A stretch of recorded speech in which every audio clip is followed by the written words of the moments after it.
Perfect. Yes.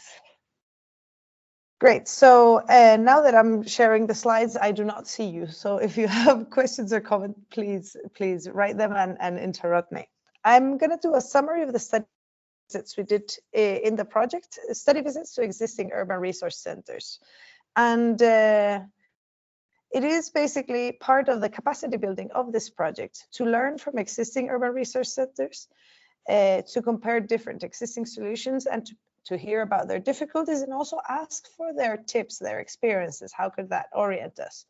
And when I say urban resource centers, it's basically places that facilitate the reuse, repair, and remanufacturing of materials, right? This is a definition of kind of a location where the waste hierarchy is correctly implemented and reuse is at its highest point. So in the project, we visit several locations, and we're going to focus on the ones we did in these three countries, Holland, Denmark, and Sweden. As you see, we had at least 3 locations in each of them, and you will get the slides, and the slides have links, these links to the projects of each one of them, so you can visit and have all the information later on.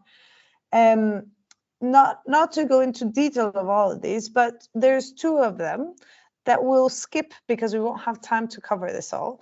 And it's basically Refunk and Mackhaven in The Hague, because they're not really urban resource centers. Is artist consultants, a group that focuses on creative reuse for interior and itinerant architecture, but they don't operate towards the public. Let's say they don't sell materials to the public. And then Fixoteket here in Gothenburg, which is also aimed at the public, but it's a neighborhood scale reuse center that is operated by a housing company at the moment. And it's basically a small scale resource center. So from these 9, we will focus today only on these 7, okay?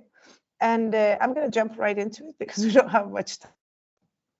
We started here at the Hof van Cartesius in Utrecht, which is a land. It started with a free space offered by the municipality that was located right next to the train tracks.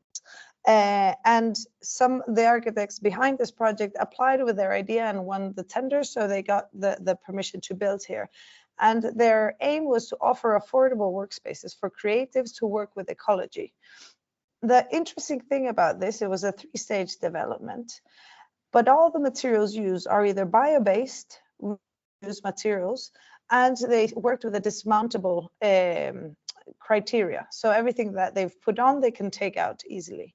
The construction was done following biodiversity considerations and with an on-site rainwater management. You can see here the surfaces are green surfaces absorbents that allows for water to be sinked into the location here. And as you can see, the materials are very diverse, and they have this charm of variety. The space operates as a cooperative, where the people that rent a space here, like these different rooms, they pay a rent, but they also work for this collective, do some documentation work, or do a visit, show people around, or do some other activity that contributes to the community, right? And then they're located around these central green spaces that enables togetherness between the people that are renting these spaces. You're constantly exposed to the other people around. They started off with only 1 printer that everybody would share and few toilets, so you would be kind of forced to run into each other. They organize joint events, and they have electricity and moss production on the roofs. I'll have some images on that. And here is a detail of the materials used. Here is a collection of different slabs of concrete brought in from different renovations, either from the train tracks that were close by or different roads that had been rebuilt, and they've like put these collection of different material slabs together. And then here, these yellow facade, you can appreciate, are actually timetables for the public transport. that were taken down and then discarded. So a lot of the different elements, and all these elements have their own story. So that the buildings are actually an example of reuse of construction materials and other materials for construction. Here you see one of the roofs where they have some moss production. They're also green or red roofs, as they would call it, that enables water absorption. And they are also materials that enable biodiversity, like either for insects or for local birds, and absorb waters and have some sort of greenery ongoing. Here's just more details: a facade made of old skates, in continuation with this other facade made of these wood lattices, right? And the interesting thing here is that all of the people that rent participate in this central community, and it really works as a cooperative. Here you can see the space. This is a view from one of the roofs. You see the solar panels. This building here is a cafe, and they jointly made the construction process. So it took them maybe longer, but the participants in the project worked with physically, right, building it themselves, but they also allowed them to do a lot of material driven design in the construction to test and be flexible about it. And then they also use this as a pilot to show that these materials can be reused again, but also to kind of challenge the construction regulations, like why can't we use this, or to what extent can it be a bit more flexible to allow for these materials to be reused. One of the organizations, there are several organizations that rent space here. One of them is this Burman, Verkplatsmaterialen, and they actually work with selling secondary construction materials for private users, and they teach how to use these secondary materials in renovations at home. So they actually do work in what we would be calling the line of these urban resource centers. The HOF as a whole is not actually an urban resource center, because but this group that works at this HOF is, I mean, they do sell material and do workshops for people to learn how to use these secondary materials for reuse. And this is an image inside of the cafe. This is very nice and cozy.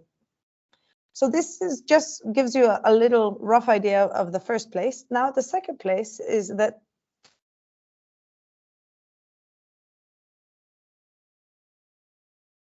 this is an interesting example because it's several legal entities, because they run different projects. It is a social enterprise for work relocation, so helps people that have a distance to the working market to gain some skills and retrain for work.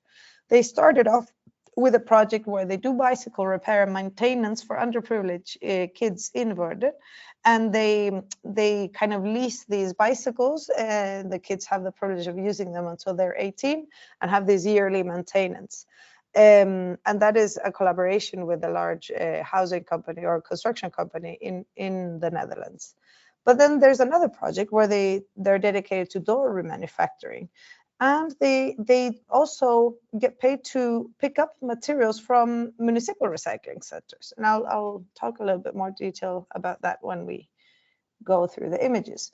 So this is the bicycle workshop. You can see there's several bikes, and there's several people here working on them. Second-hand bikes. The bikes have been picked up in different locations in the Netherlands and been discarded or in disuse, and they're put up to working conditions here. The people that work here are people with a distance to the labor market, and then they get to be trained in this specific skill of bicycle repair.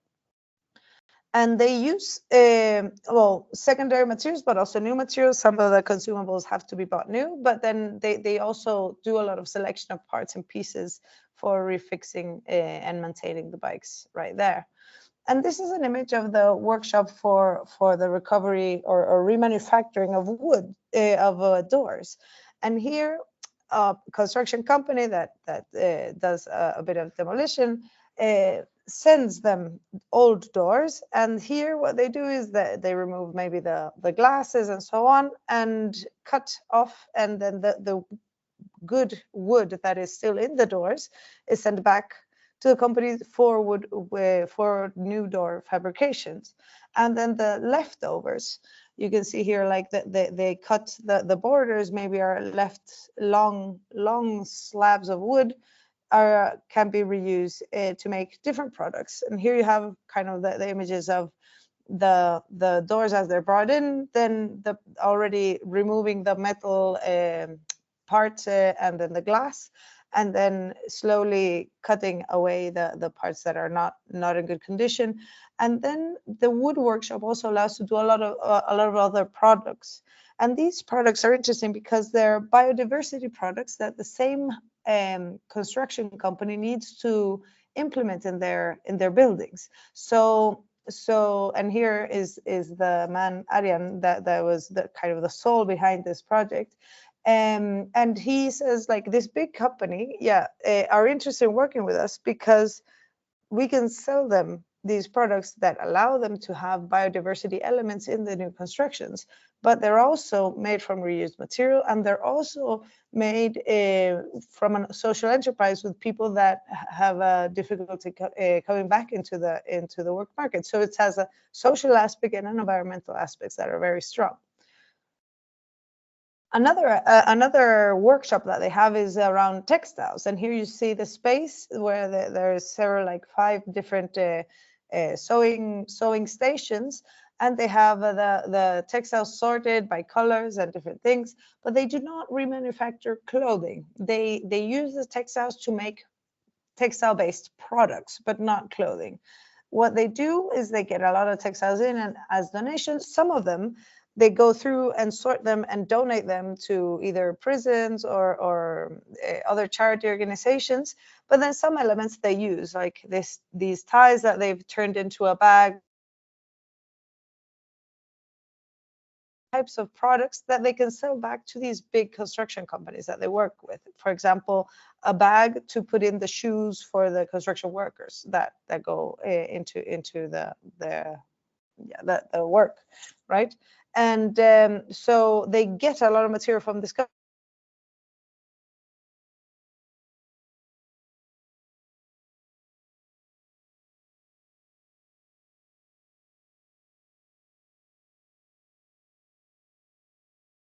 I think we are losing Isabel. Am I the only one?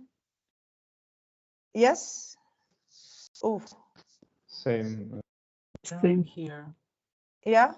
Yeah, now you're back, but you Okay. froze for a little while and we didn't hear you. Okay. Sorry about that. Like 10, 15 seconds. Okay. I was just talking about the textiles. Did you hear that, basically, that they don't do? Yeah. We saw clothing. the slide. We saw the slide and a couple of sentences we didn't hear. Okay. Yeah. So just briefly, they sort out the clothing. Some they sell secondhand, some they donate, and some they use to make different textile products. And then the materials they get, they've started going. This is a recycling center nearby where they have their operations. And this is like a municipal run recycling center, and they're allowed to have a point before the people drive into the recycling center to leave their products, to ask if there's anything that they can reuse. The people say yes, then they take the material from them there and store it there on site in a different hangar, and they start accumulating stuff. Here we see some games, some furniture, some books, and then they sort it and bring it to their other either locations for selling or for remanufacturing. And they've started with this, and they want to do it more permanently. They only do it 3 days a week, but they want to scale it up. The problem is that they get a lot of material that then they need to be able to sell, right? But it's an ongoing process, and the company has been growing steadily since it opened. Moving on to our third example. We're at the Vermlandsgade Recycling Center in Copenhagen. And this is a recycling center that has an area for reuse. It's operated by the municipal company ARC.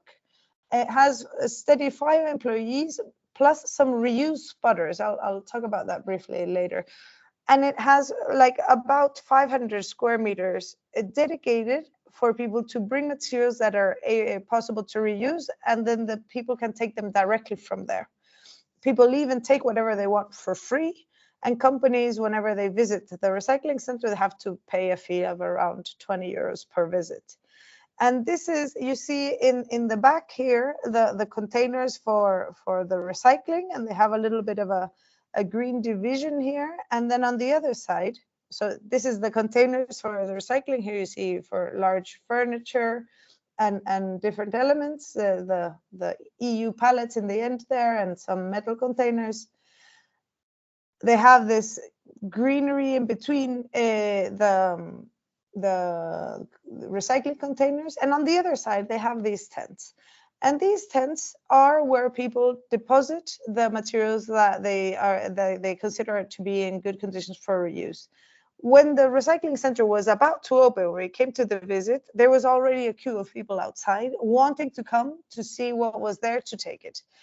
So it was very popular. And then people can come and take whatever they want, and they don't pay, and it's not registered in any way. So all the stuff that comes in here for reuse can be taken away for free. They have some issues that they don't want some people to hoard a lot of things, so they have this limitation that they can only take what they can carry with them, like in some easy way, no? And here, this Dele Central does a little explanation of that you can leave and pick up whatever you have, and they have different sections. It's very, as you see here, it's very well visited. They have a section for books and games and so on. You have here elements for the kitchen or different games here in the back. And then they have, of course, larger elements like doors and windows and furniture. And then there's like an assorted part that is a little bit more. This was an area where the people that worked there kind of organized before the people could take things away.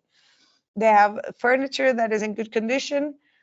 And then, as you see here, the containers for recycling, people can go directly there. And then they have these reuse spotters that are part of the pilot project that set up these reuse spaces. And they identify things that are in good condition to be reused, and they put them onto these green carts and shove them back to the reuse section. And so these reuse spotters can bring out materials from the recycling containers back to this area for people to pick out for reuse, and also advise some of the visitors when they see that they're throwing something that is in good condition, like, hey, maybe we could put this over here. Yes, so that was the recycling center there in Vermlandsgade. After this, we went to Christiania to the Green Reuse Hall, or the Grønne Genbrukshall, which is quite an interesting example because it's a cooperative that has only 8 members, has a 50-50 gender distribution since it started, and it started its operation since 1971. And here was a group of women that was dedicated to doing deconstruction work, and they brought materials to Christiania for the community in Christiania to build their own homes. And their objective and what they manage is to cover the running costs of keeping this space and the wages for the 8 people that work there. They do maintenance and upgrading of the space, whatever is necessary, and then whatever surplus money they have, they donate to different social organizations. As you can see, it's a very large space, and it used to be an indoor riding hall for the military when Christiania was a military area. And here it's interesting because they have a lot of secondary materials. Of course, it's focused mainly on construction, but they also bring in, if you see up here, new material. And it's like wooden planks or agglomerated wood planks that if you were doing a construction, you would also need these type of materials. So you can buy old doors and old windows, and maybe you need a couple of planks that are full size, and then you can buy those new. And allowing for this combination of new and old makes it easier for them to sell for a profit. Here is one of the founding members of this cooperative, showing us and explaining the different work they do. And then there's a combination of materials. They do not keep an inventory because they have too many materials. It's like 20,000 or 30,000 items that it would be impossible for them to keep track. But they do kind of organize and keep everything sorted in a way that people can navigate through it easily. They have a second, like a mezzanine in this space where they have a lot of whatever you would need for construction, like nails or some tools. And then again, there's a combination of new and reused items. Here, they were also very proud.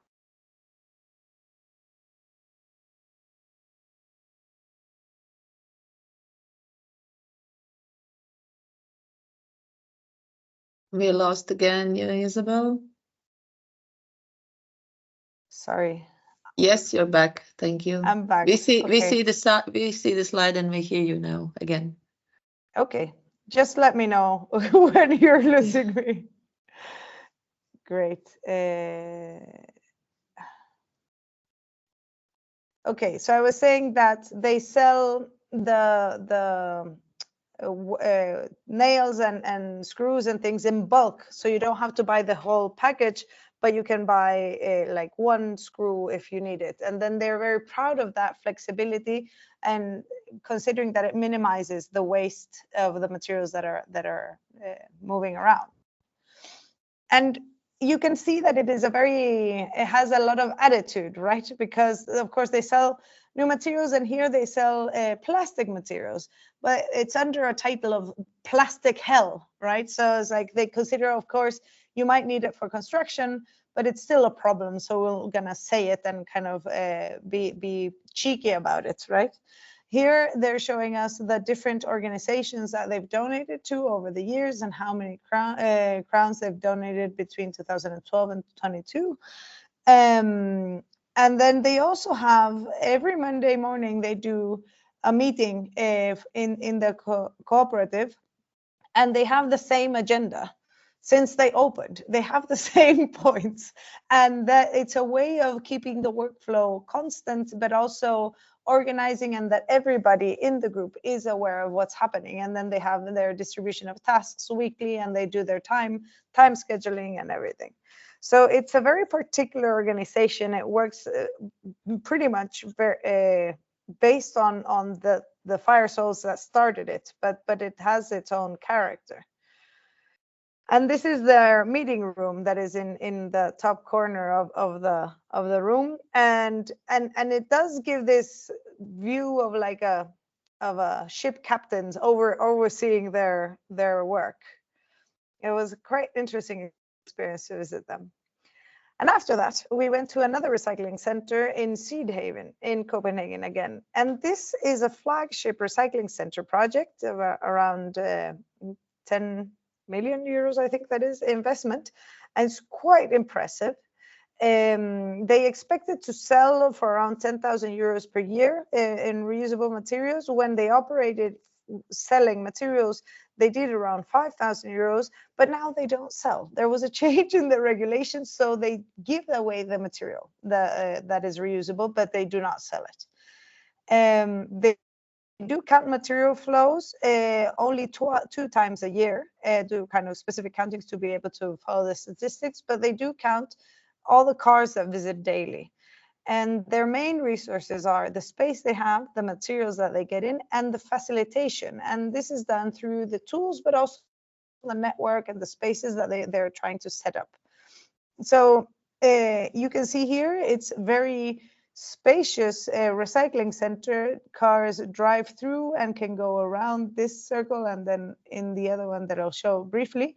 And then this building here is a building dedicated for the community center and the reuse elements and different workshops.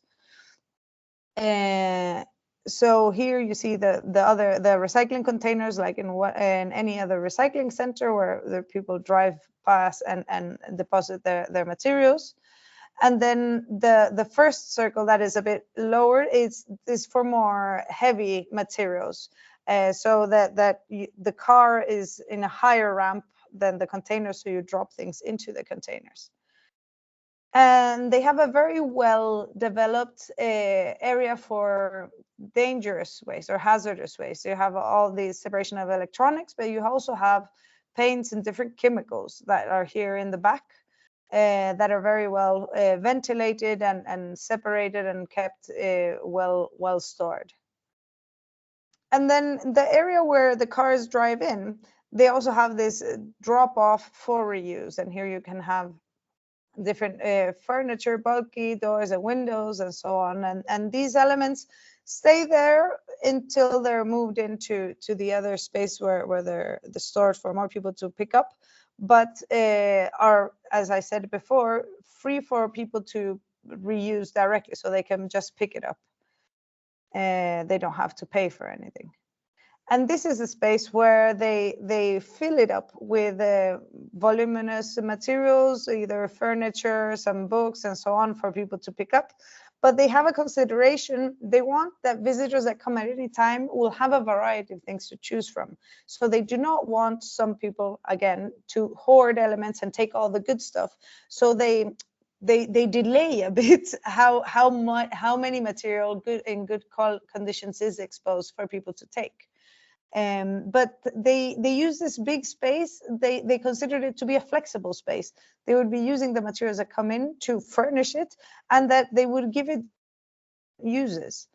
You see here that some workshops had been done with different incoming materials that could be developed, like these space dividers were done in one of their events, and so on. And they have a space for education for school kids on the second floor. And they also envision that this space can be used more for communal activities from the neighbors that live in the area or so on. So they kind of want to open the space up for having more diverse functions that could be environmental education or different things.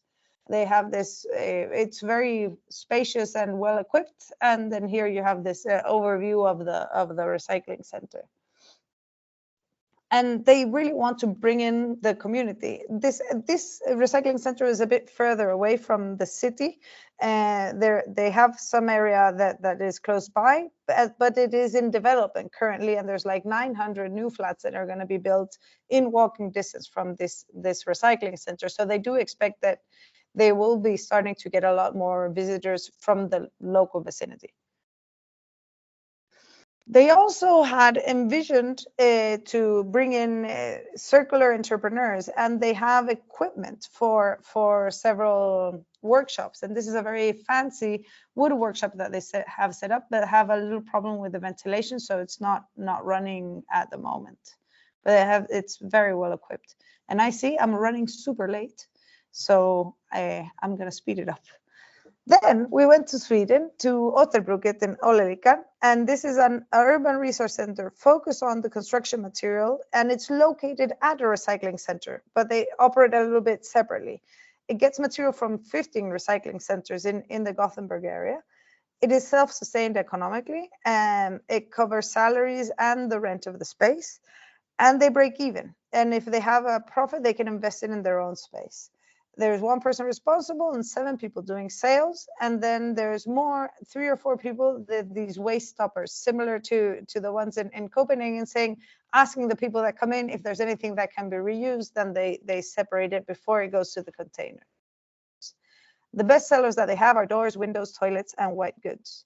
Here you see a lot of the doors. This is where people drive in, and they have these options to leave the elements for use in the secondhand shop, either the Stadsmission, the normal secondhand for furniture or indoor elements, and then the other Återbruket that is more for construction materials. And then when they pass through, then they go to the area with the containers here in the back. And the area where they gather the material, they have a lot of space, not that much space, but to do some workshops and do some repair, very limited though. They mainly check that things are working. They have a lot of influx of used toilets, and they do check if they are flushed correctly and so on, and they clean them and then they sell them again. And here you see some of the tools that they have in the space for storage before preparing for the store. And then they also just double check that things are working. They do sell electronics, with other spaces do not, and it is a higher value, of course. And they have a whole section for toilets and showers and so on. And then we went to Malmö, and this is the last one that I'm going to talk, and that I'm going to do a little bit of a summary. And this Återbygg depot in Malmö is also an urban resource center focused on construction material. It collects materials from 8 recycling centers in Skåne in the south of Sweden. It has 5 full employees and 8 to 10 part-time workers that are also social, as in subsidized, because they have a distance to the working market. But they have 2,000 square meters of indoor space and a similar space outdoors. And it was inaugurated in 1998. And you can see it's huge. And it felt very spacious. They move with a truck inside. They have forklifts, but they said, the first thing they said, we need more space. We used to have double the space. And this was quite a shock, because you see it's very well organized, but it's very, very spacious and quite industrial in the sense. It feels like a warehouse. You see the old radiators here, different pieces of wood. This is the outdoor space in the front, where you see old roof tiles, and in the back you see wood. I'm going to comment that later. Wood for burning, like for heating. And this is the outdoor space behind the warehouse that they have. So they have these similar areas on both sides, so you can drive past and load your truck. And they also do smell the smaller things. They had a quote that I like, is, we sell everything except children, weapons, and drugs. So, and they were like, anything has a buyer, you just have to wait. They say, you could also say we recycle people too, because they help people from with a distance to the working market get back into working activities. They do a little bit of repair. They have a bicycle repair shop, and they have a project where they repair these city bikes for Malmö. And they do have something with old bricks. They cut them thinner, and they sell, because when you want to do a covering of a floor, it's better that they're thinner instead of these big bricks that are not that much in use. So they kind of do small manufacturing processes to have a better selling product in the end.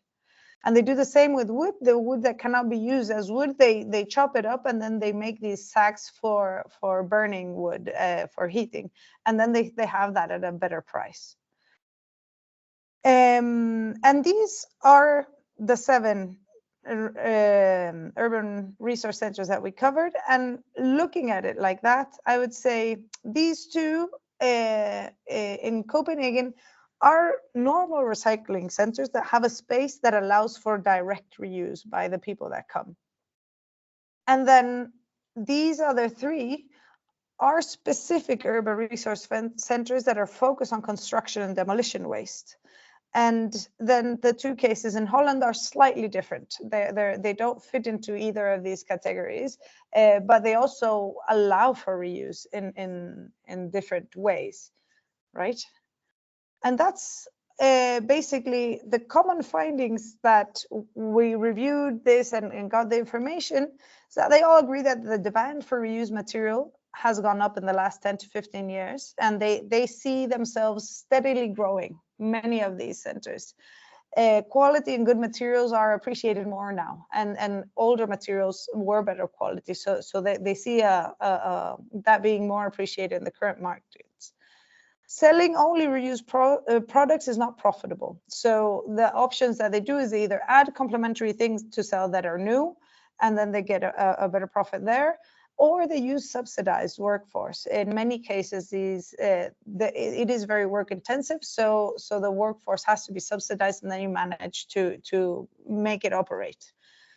They normally do not keep inventory. They see that it's somewhere that they might be going, but up to now, these spaces work without keeping a big inventory. They have general categories, but they do not do an per item inventory.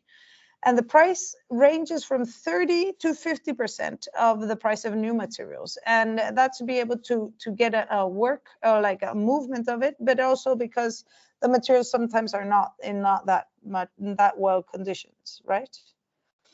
And that's the summary. I hope I didn't go too much over time. 4 minutes, it's good. Sorry for the interruptions with the internet.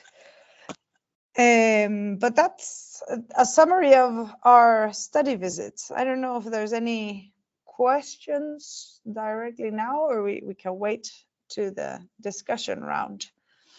Isabel, when Yeah. you look at your window up to the right, there is stop sharing. I haven't stopped sharing. Yes, thank you, Yes. Eva. Yeah. Okay, perfect. Thank you. Thank you. It Mhm. was really interesting presentation. Very good insights. I don't see any questions in the chat. Okay, so then we can move along, I guess. Willem raised his hand. Yeah, good morning, everyone. And first of all, congratulations, Isabel, for doing such a brilliant summary of the visits that we did. I think you give a very good overview, and I was there, and everything comes back again after you show all the pictures. Really, really great. And there's one thing I would like to say about the last ones in Sweden, where we also heard that and maybe you said it, but I'm not sure, that the procurement policy is an important driver of Yes. the increase of the use of reused materials. So maybe Isabel, you know better than I do, but was that the same in all the places, or is that a Swedish thing mainly?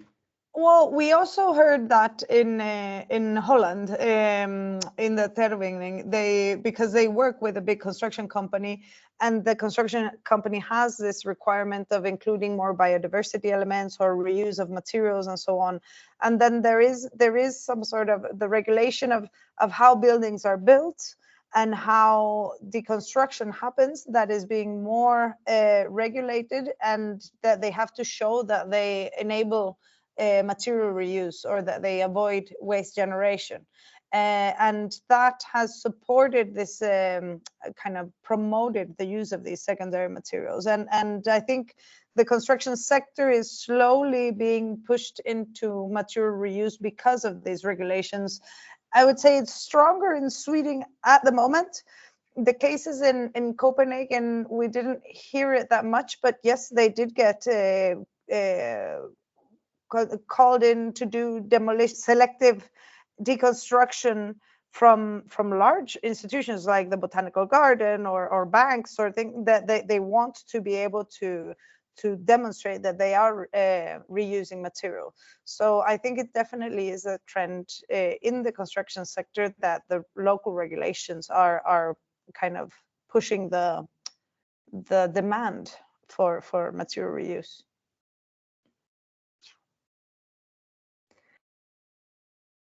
Frazen.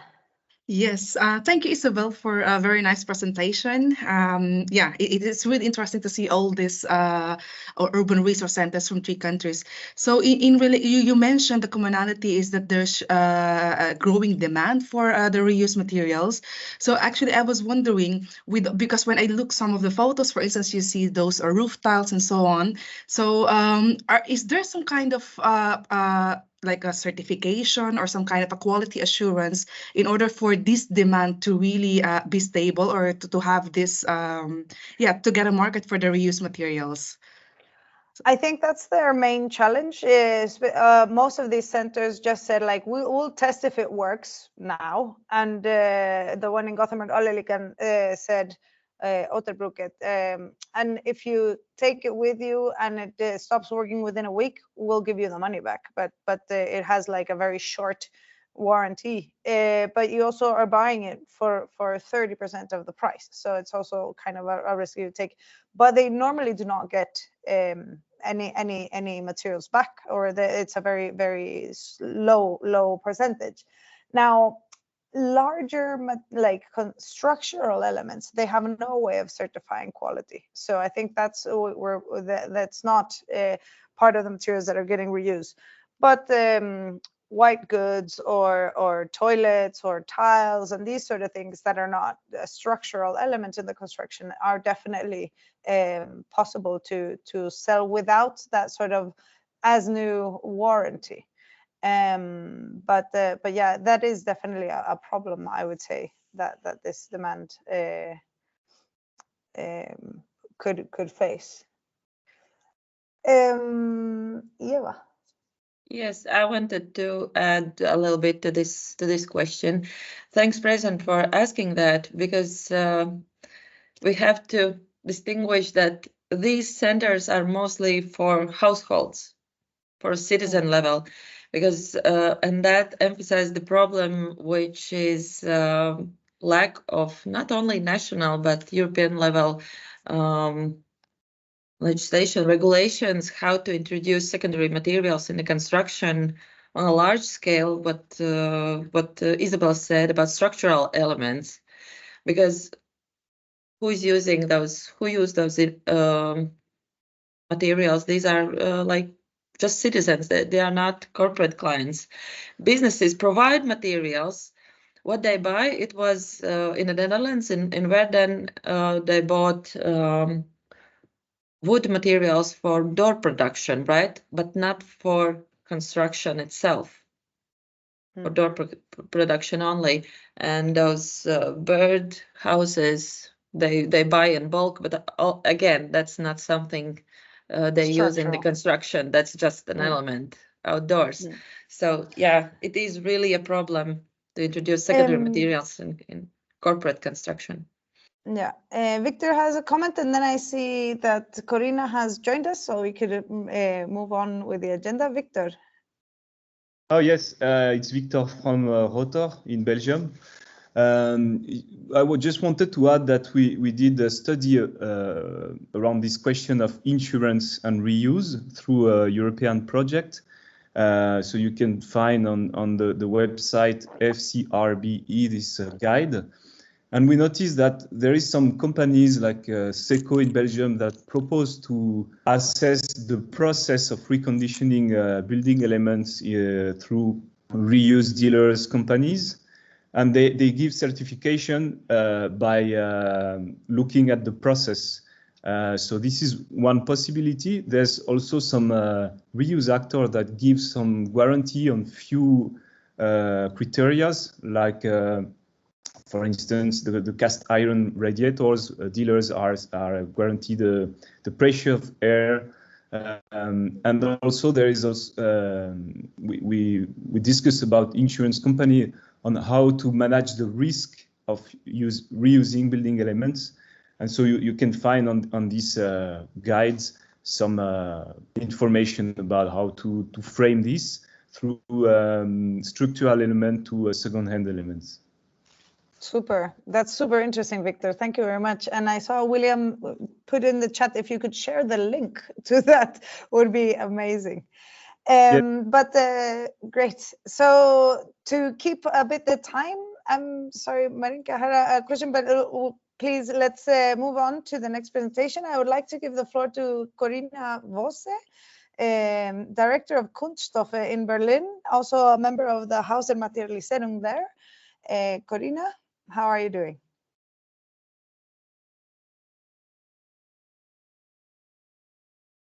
Good morning, everybody. Hello.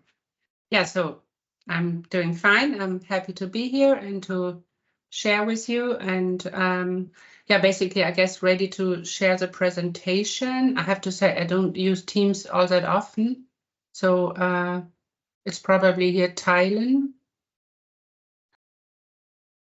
Is that what, I guess I should go ahead, share the presentation, right? Yeah, Yes. so let's see if that works.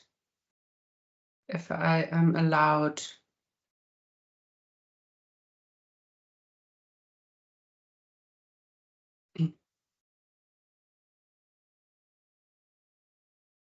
It's a square with an arrow right next to the microphone button.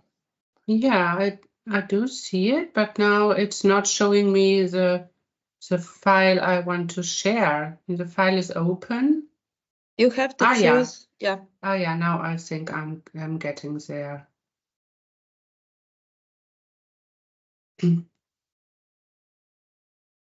Yes. Super. Oh. Yes.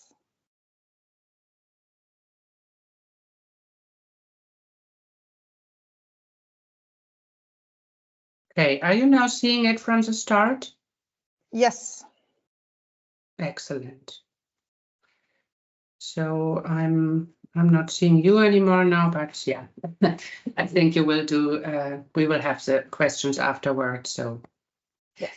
Yeah. So I guess yeah, Isabel introduced me already. I've been working in this issue of reuse of material for many years. I started this used material center Kunst-Stoffe 2006 with some colleagues. And I was co-founder of HDM in 2020. That's when we first opened. And I will focus on what we do at Haus der Materialisierung and give you a 20-minute insight. Actually, I'm going to take my timer to keep me on track. I'll also warn you if not. Good. All right. So I tried this little structure.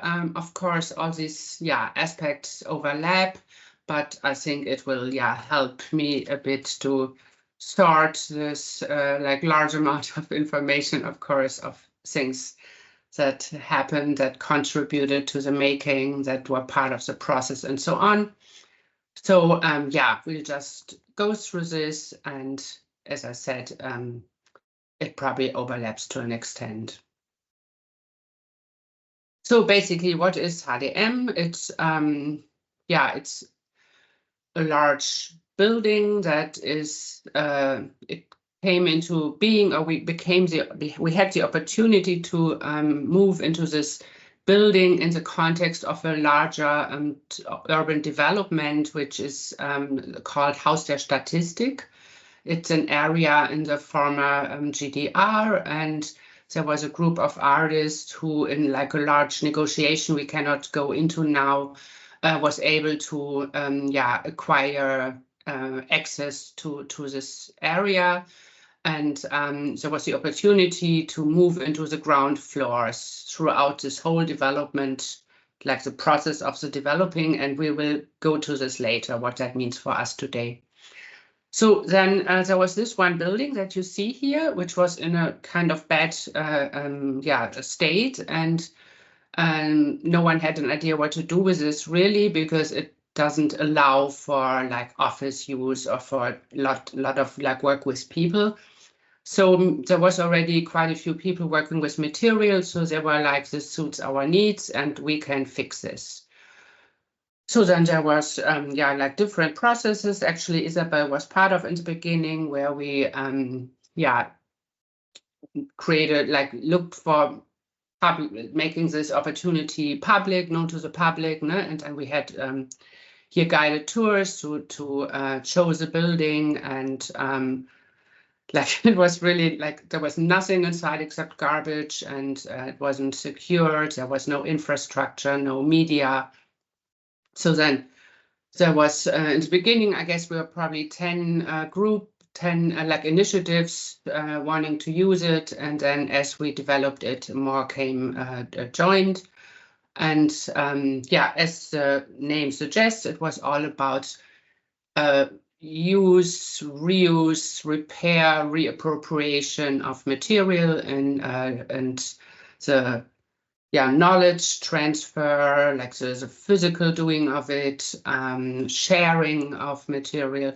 So all around those topics of creating material cycles, let's say. So here's the ground floor, and the building is around a bit more than 2,000 square meter. It has 2 entrances from the 2 sides. It used to have, basically, we'll get to that later, the changes. Had quite a few rooms, smaller, larger, and here you just get an overview of, this is a very first draft of what may happen in the different rooms. And then, many things happened down the road. So we started with this, and we acquired some funding to get infrastructure, light and water and safety, fire, and emergency exits and so on.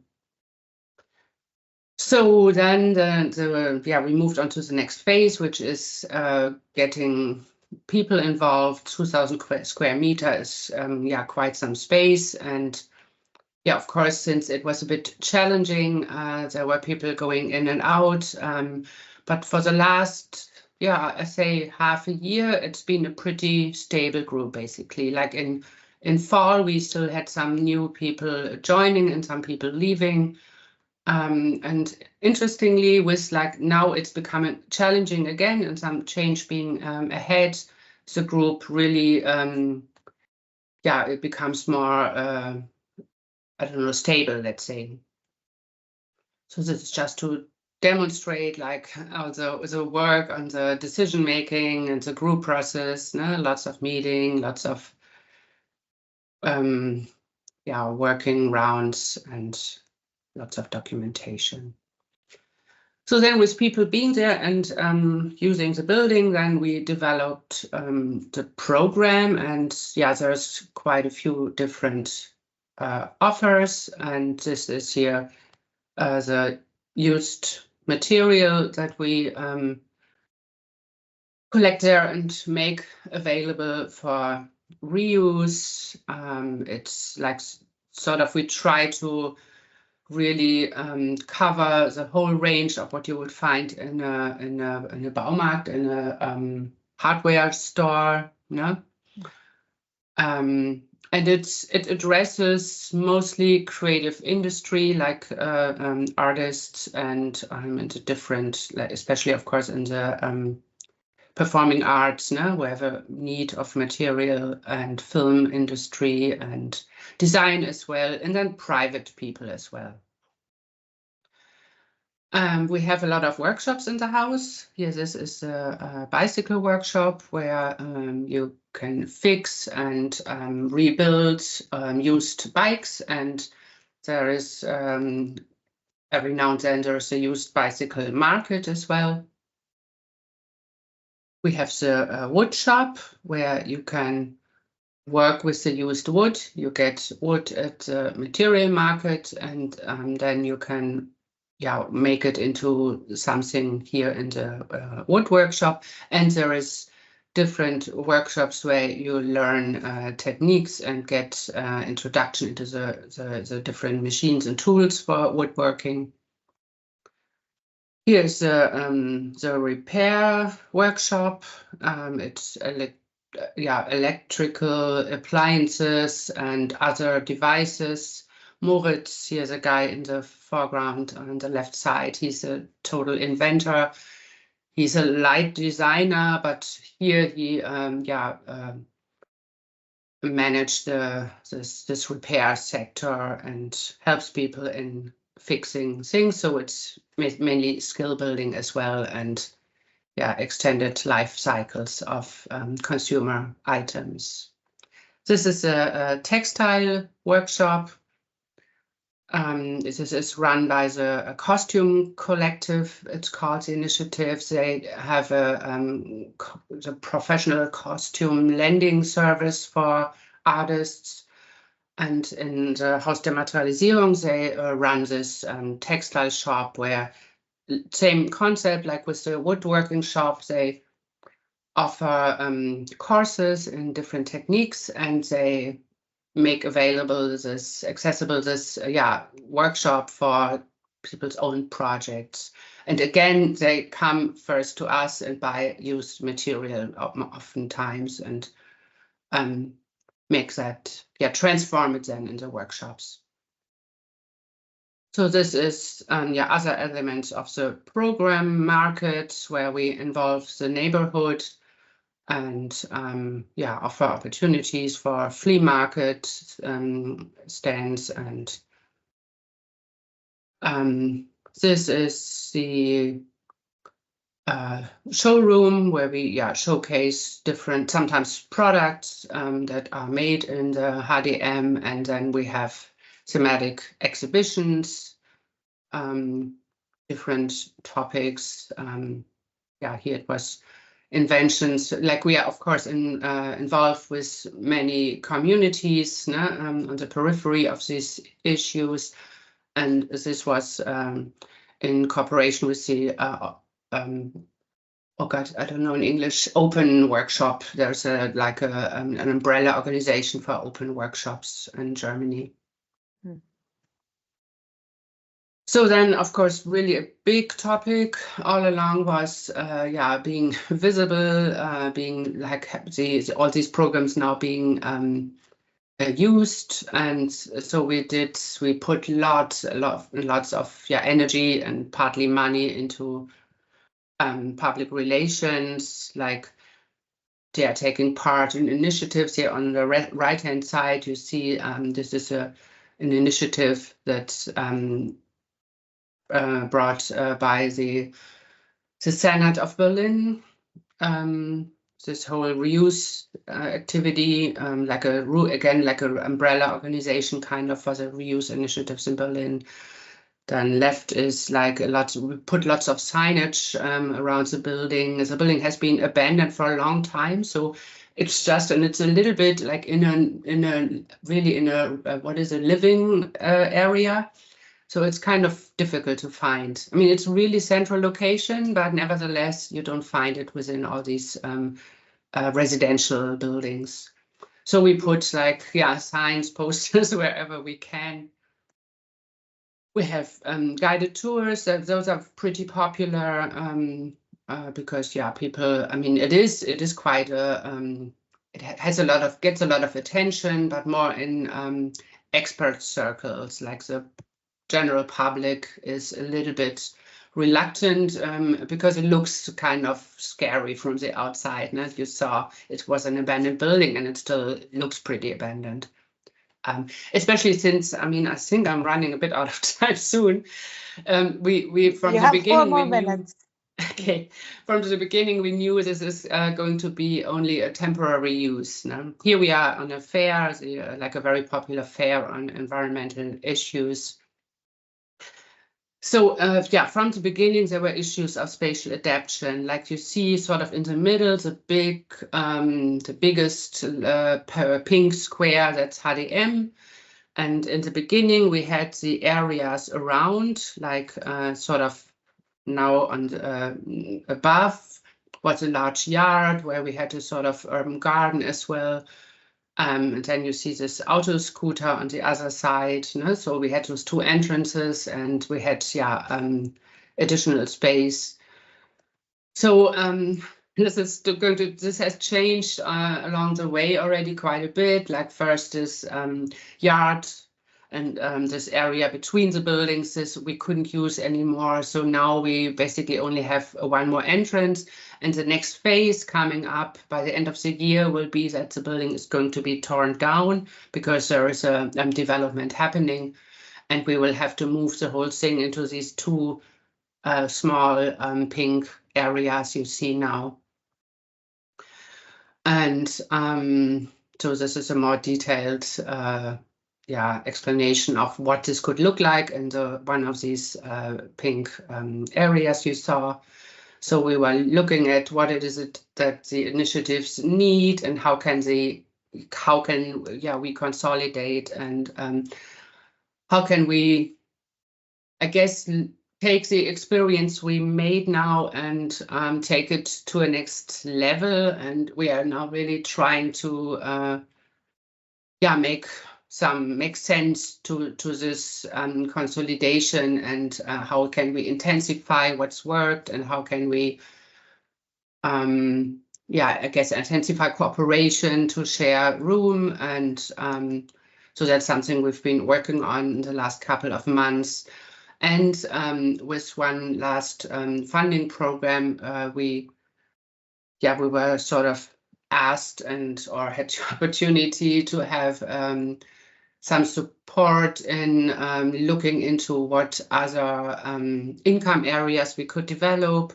So that's something we looked more into. How can we make the whole thing more not profitable, but self-supporting, I guess. At this point, there is funding involved, and like on the long run, this is one more slide here on these different areas of generating income. Unfortunately, this is all in German. This year, final slide, this shows what like the really far future. The idea is to have that we ourselves build a building with used materials, basically, and bring all the the experience, these different applications and services that have worked into this building. And so it's both this spatial consolidation and the professionalization are absolutely important steps we have to go now in order to arrive here at this. So basically that is the presentation, and now I'm happy, or later on I'm happy to discuss this with you. Yes, thank you, Corinna. If you can, yes, there, stop sharing. I had forgotten that I was sharing my screen before. So thank you very much. Just to comment very briefly, it's a quite an interesting space, as Corinna was saying. It's been difficult to get people in because a bit labyrinthic in this area. Some comments that they got into the Google Maps was like, it's very Berlin because it's all, reuse. It was abandoned and kind of makeshift a little bit, but it's going quite interesting, and it got a lot of attention both in Germany and outside. Okay, so now I would like to invite our Slovenian speakers. We'll start with Marinka Vosse and Marin Sver. You can also share your slides. I'm gonna apologize if we're running a bit late. I'll let you know, but please go ahead. Yes, hello again from my side. I will be start with this presentation, and continue will be Marin present this in the firstly. I don't know it is okay or no about. No, we're seeing ourselves now. We're seeing you're moving the. Maybe stop sharing from my colleague before. No, just put the PowerPoint on full screen. We can see it. Because this one, now will be. It's okay. Not yet. Not yet. Wait. But. We saw it before. The start. Or I can share it if you want. But before then we start, it was active. Now just click it. Now just go on the PowerPoint. And just put it full screen. Yes. And now? Perfect. It's okay. No, same. Great. Only one sentence from my side. My name is Marinka Vosse. I am environmental researcher and responsible for our reuse center and network. And with me today, Marin, Linka, and Mojca. We collaborate with the sector from the reuse resource for the another topic, because it will be very nice then today we can present 3 different ways for this reuse concept, but not only reuse, more what we can establish resource from the another way. And from our side, it's maybe great information. Then we start reuse concept in Slovenia more than 14 years ago. And now we produce different activities like then workshops in the practice, and together we employees approximately 40 employees, but depends of the project too, and will be great. Then you can see for the another concept, and Marine will be present from this 10 minutes time our work. Marine, the floor is yours. Hi. Well, yeah, hi from my side. My name is Marin Zver.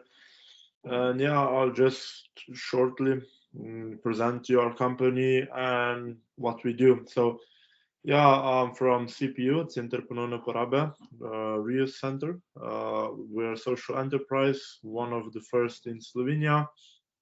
And what we do is a good way to at least help a bit with waste, and also, so not only do we do this, so reuse and help with waste, we also employ people with special needs. So with our work, we combine two social sectors and to try to solve its issues. So our work pretty much is collection and sorting of different products. So pretty much everything from electronics, textile, furniture, everything.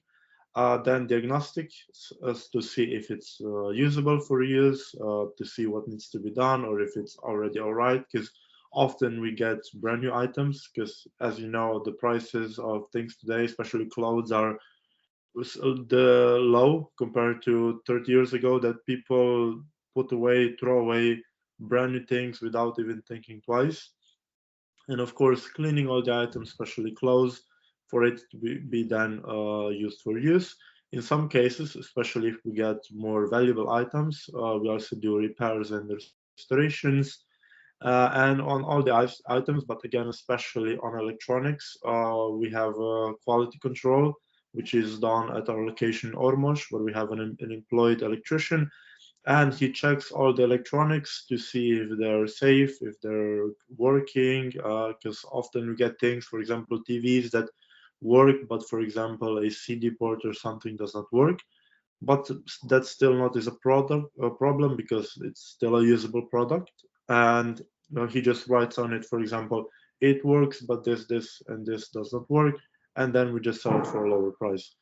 Like I said, yeah, we have 4 locations in the capital, Slovenska Konjica, Rogaška Slatina, which was our first location, and Ormož. And generally speaking, the expected waste in Slovenia for reuse is about 5,000 tons per year. But yeah, I mean, the problem is that so when it comes to reuse and waste here, a good percentage of things get exported, and which on one hand it is good, because again it gets reused, but another problem that is not talked about that much is that a good amount of the PowerPoint, Marinka, a good amount of non-usable. So, for example, people buy lots of TVs, they export them to other countries to resell them there, especially countries with lowest standards. But some of those things don't work, and then they just get thrown out. For us, even if it's not in the best condition, we will still take it. We will still try to fix it to stop so much waste being produced. And going back to us, yeah, like I said before, we started this in 2011. We were the first reuse center, which was opened in Rogaška. It was very interesting because most people didn't realize this concept, didn't believe in this concept, but now it's common. Many people know about it, especially young people, and it's a very popular concept. And like I said, our target group is people with disabilities. So we about 90% of our employees are people with different disabilities, people who have been unemployed for 10, 15 years. They come to work with us. We make their job fit to them, meaning if they have a disability, for example, with walking or with moving things, we give them such work that it fits them very well. And this is very good because we have managed to help, I believe, 200 people get a job, some with us, some with other companies, because we gave them a chance. Because a regular company wants an employee who will come and do everything immediately. But for us, we know that everyone has problems, but especially people with disabilities. And we like to give them this chance for them to work, for them to show their potential. And so with that, we're also solving a bit of the unemployment in Slovenia. Next slide, Monika. Yeah. And the second goal, of course, as mentioned before, reuse. So turning what would be waste, because it's a question, what is waste? Because what people bring to us, for many people, for them it's waste, but for us it's a product, it's a solution. So different used chairs, different clothes, you can do many things with them before recycling, because again, recycling is not the best, but you can do many things with them, like upcycling, to turn, for example, what we do is from carpenters, they have for the floor, lots of material gets left over because they have to cut the corners for the shapes, and we use that material to make bags, for example, very durable bags that last long and are not that expensive to produce. And another thing that we promote and do is circular economy, and which circular economy is kind of its basis, it's reuse. So using things that already exist to make something new. And we did this very good with our project, with our Norway Grants project, studio project. Our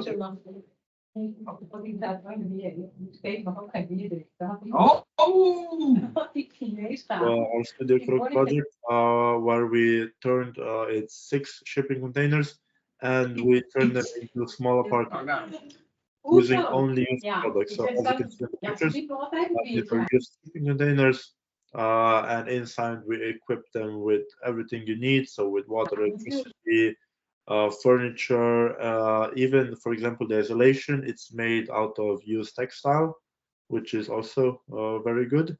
So with this, we managed to show that you do not need to buy new products, but that what we have is already enough to live on and to use. And this, what you can see, is in Rogaška Slatina, our second location.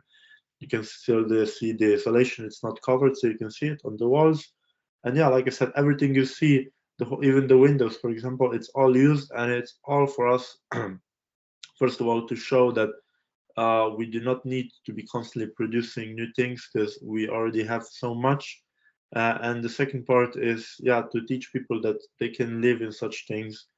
And yeah, and that's why, and we, generally speaking, we believe that what we do and what everyone here does, the social entrepreneurship, it's a very good way to achieve all the goals we need to, from the environment, from the social ones, and I believe we present this very well. And going more directly on statistics, I'm not going to read everything. You can see how many pieces. So generally speaking, we collected about 98,000 different products in last year, which we turned into products. This is not accounting for the things that we had to give up for recycling, which is a lot. So mostly it was clothes, but everything. And these are all products that without our business model would go to waste. Next slide. Yeah. And as you can, and calculating speaking, you have to see it from this side. For example, with clothing, it's usually the best example. An approximate piece of clothing, shirt, pants, whatever, creates about 6 kilograms of CO2. And considering, for example, we collected 30,000 that we put all back into the market, that's 30,000 pieces of clothing that did need to be produced again. So not only we save that CO2, the energy, and with all that, we created employment here, because it was not produced somewhere in China, but it was made here, it was fixed here, so we created jobs here for people with special needs. Yeah, generally speaking, with clothing, we saved about 180 tons of CO2 last year, with household appliances 75 tons, and yeah, big numbers, especially keeping in mind we're still a small company compared to people here, compared to generally other companies. But the CO2 saved, and not even accounting for the electricity and others saved, the numbers are still pretty big, what we managed to achieve with this reuse.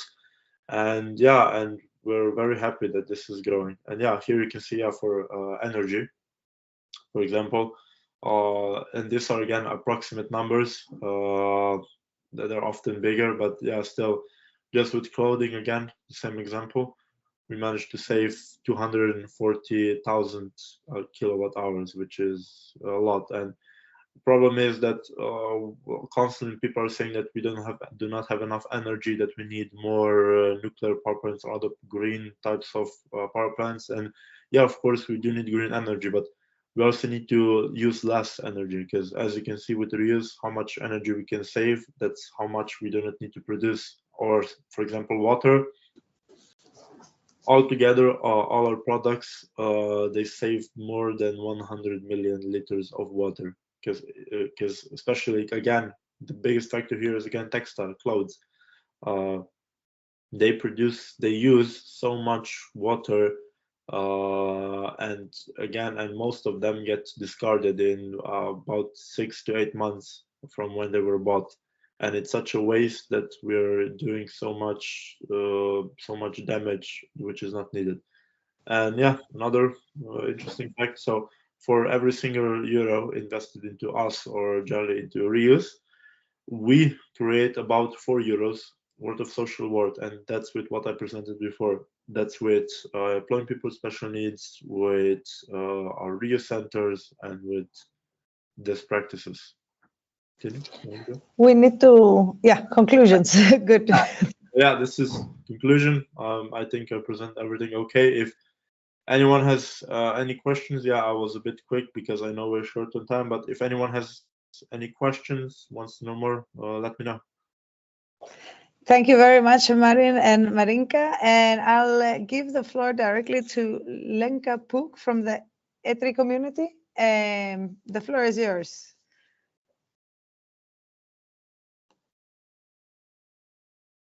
Okay, you see my presentation?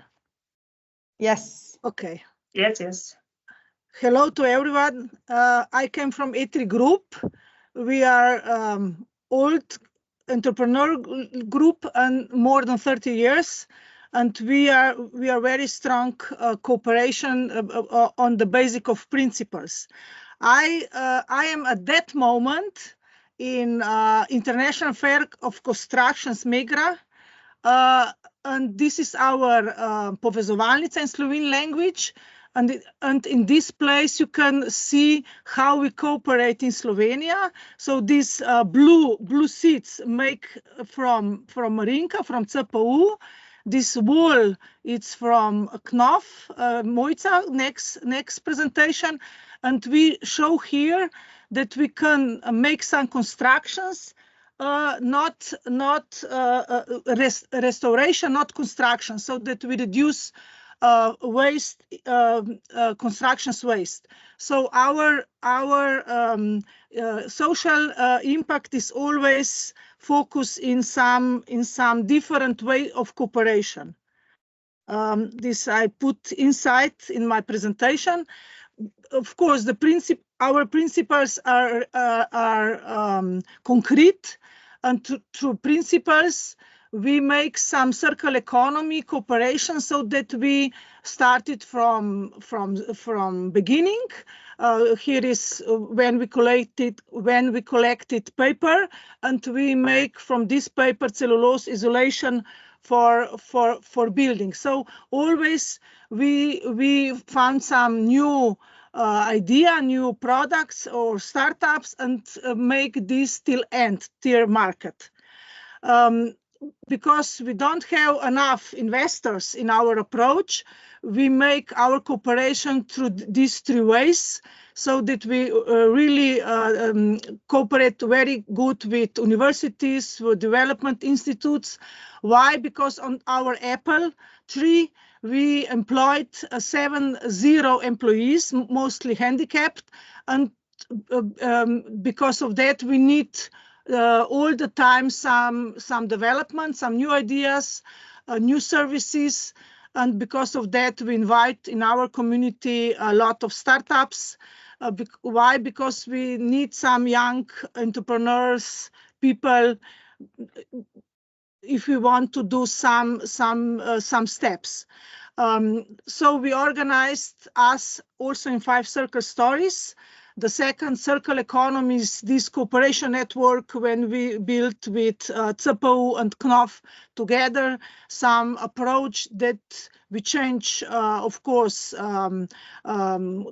consumers and social and governments. Why? Because we heard also today that we need some new regulations, that it's not only reducing waste, but also to make businesses more sustainability, and of course through that reducing also human waste. I heard this one example that also have focus like us, that first the most important circle story in E3 is social inclusion. So making inclusive society is the most important, that we can do all the others circle stories. Today is my role to show you how we do reducing food waste, not in constructions, but in food. We built, we talk about mini factories. So we make cooperations through farmers, shops, and end users. And with this reducing food waste, make new approaches for handicapped people, some working places, through this mini factory building concrete products with long distance, so that we can this food make for 1 year eatable. So we change some concrete products to the new products. And with this, of course, at the end, we make also donations. So we are social enterprises who make, through our business, also concrete donation every day for older people in Ljubljana. So the profit makes some donations also in social enterprises. Startup communities by us very strong, also in the way that some foodless built in the products who can go to the shops, not only to the end users. And of course, by us, we are very happy that we have also startup on the digital platforms, so that we make these processes more efficient through the life cycling. This is some good for good. It's our, I don't say trademark, but our, if you want to do good for yourself, you can good for also some others. We are very glad that we have some investors from Social Tides, from Google, twice in 2 years. So we are learn ourselves that we can find some investors, not only through the project, but more sustainability through the interest of making new working places and new services and new products. Of course, from the farm till end, small pictures about the products and our young generation with ice creams from chickpeas. So we always think about how to use some materials who is some special, also to show through the product something new. Of course, we measured our social impact through social return of investment. our results is from €1 €7, but we put also our currently measuring. So we have our currency, juhca, soap in English.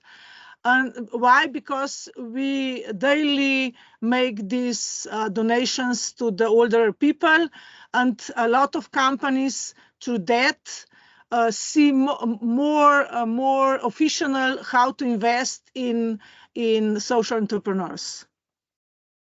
Yeah. I was very quick. 4 minutes of our group, so I stopped. Did I? Now, where I stopped the presentation here? I stopped. Yes, now you stopped. Yes, Thank okay. you very much, So, Lenka. It was great. And I'm dressed in a clothes from old medical clothes. So I always a little marketing myself. Yeah. And this is stickers and broderie stickers. So I can put a lot of different marketing on myself, and I go around and make these new connections.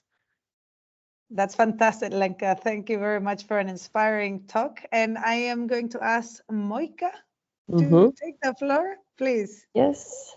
Hello from my side also.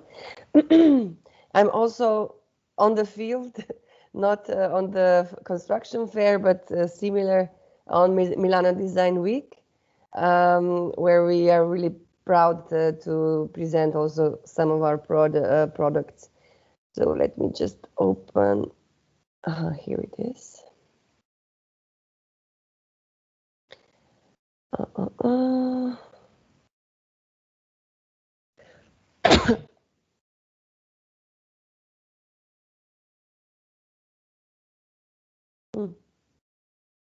It's loading, it Yeah, seems. it's loading. Hope it will work.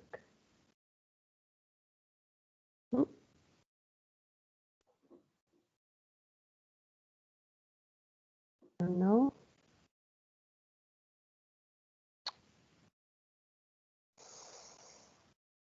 Prej se ti je že pokazal. Ja. Kaj drugega, ki klika na. Ne, sam prezent sem dala. Okay. I hope it will work. So we are Knopf. We are also part of this team, and actually I will say that we cooperate a lot with the ladies before me, so I'm really happy to be in this group. So our mission is similar. So we are developing and producing solutions that reduce generation of waste and also save natural resources. This is our place. We are currently located in one old shopping mall outside of the capital city of, so in Krško on the periferia, but we work a lot in different fields. So we are also a registered social enterprise. We were one of the first already 13 years ago. We are a private institution. We employ 20 people. A lot of them are people with disabilities, but we also have quite a multidisciplinary team from engineers, from designers, from managers, so also sustainability specialists. We have, besides this shopping mall, we have other 5 locations, and in the end of last year, we also established, or we gained a new space for a circular factory, as I will present before. So as also it was mentioned, inclusion is of course also an important factor for us. We started as a social enterprise mainly with the mission to create new jobs, but then we, let's say 5 years ago, we really went into this circular economy, and so this is kind of our main goal. Here are some of our products really fast, but I will show you more in detail some of them.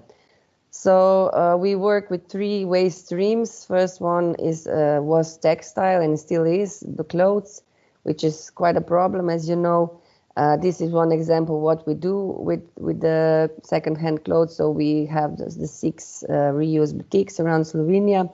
They are smaller shops, but have quite a, let's say, turnover of visitors per year.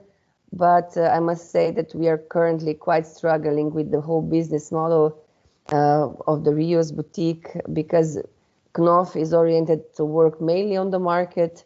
So some of, let's say 70 to 80% we have income from the market, but these shops, they need to cover themselves. But so here we have some challenges. So this is one, and the second challenge is that we always get a lot of too much stuff in and not enough out. So we want to change the whole structure of collecting and distributing and working on waste textiles. So we also started last year with a new system of gathering quality used clothes. It's called Knopf Cycle. You can Google it later. And it's kind of a digital platform, also logistics system in the back. And currently we are one of the nominees for the Social Innovation Social Marie Prize, which will be on 1st May, the final result of the competition. We also work a lot on really changing the whole idea of the second hand, to make it really like more valuable, to go with the trends. We work also on the redesign. We make really statement pieces from this vintage quality textile, and we follow the modern design. So the second waste stream is furniture. From that pile of unused furniture, we make something like this. So we want to show again that it's possible to find really great pieces, great design in the bulk waste. We also work a lot here on the B2B segment. So we want to show that it's possible that the offices, which are also quite a big source of waste furniture, that they can have their own furniture or renovated or really made the whole from reuse. So this was one example of some company where we made the whole equipment from 100% reuse. These are some of iconic items like from the vintage collection. And we also have a really alive online shop where we publish also vintage pieces of furniture and fashion pieces. This is also some of our impact. So we also measure it, the CO2 that we save per year and the pieces of furniture. But there's again a problem that we get too much of income material and not enough goes out. And especially in the furniture is similar now becoming as fast fashion. There's also a problem of these particle boards that you cannot really repair. So we designed a new product. It's called a MoWall, modular partition wall, which is actually made from almost 100% from old wood and old furniture. And with this product, which is suitable for exhibitions, for offices, for co-working spaces, it's like a screwless design, which you can reuse many times and assemble as Lego. We are now with this product on Milano Design Week, part of the World Partnership Project, which is funded by the European Union. The third stream that we work with is plastic. Currently, we are more into industrial plastic because the idea of post-consumer plastic is still a bit hard for us because this is really dirty and we need different technology. But here we see a lot of opportunities also for new jobs, for new also green transition of company, because we believe that, and also it's scientifically proven that waste like plastic or also fashion items need to be reused and recycled as local as possible. So like in a radius of 50 to 100 kilometers. We really work on these practical examples. Also, we want to go with the plastic on the B2B segment mostly. Here is one example where one public institution in the capital of Ljubljana decided to make a street decoration from recycled plastic. This was for this Valentine festival, and now they are reusing it every year. We have also many different like tests, many different items from these recycled materials. especially designed for the public sector, for this public procurement also, which is quite a trend in Slovenia, and they are actually actively searching for new products that are made locally, recycled, or including this circularity. So we make like different promotional materials, gifts, and equipment for zero waste events, which is also a trend in Slovenia. So this is an example of the industrial waste plastic, where we shred it and we make in this new circle factory, which is establishing on more industrial level. We want to make semi-products, so like surface materials from this recycled plastic, which can then be used into different or constructions or furniture industry. And now also we are proud that this month we sold our first office furniture made from recycled plastic. Of course, there's a lot of positive impact on this in these products and in the production. And because of this industrialization, small scale industrialization, which we are going to, we can also have a bigger savings of CO2, because as we saw before in the beginning of Knopf, we were doing much things by hand, like reusing that, reusing this, but the quantities of waste are really growing, and we need solutions that are more big scale. And our plans for the future, we also want to make new materials from textile, from clothes actually. We have some samples already made, but we also see textile as an interesting material for building or furniture industry. So what we think is the most important is design. When we started to really emphasize this design, the companies kind of saw us as a potential partner, and now they are really actively searching for solutions.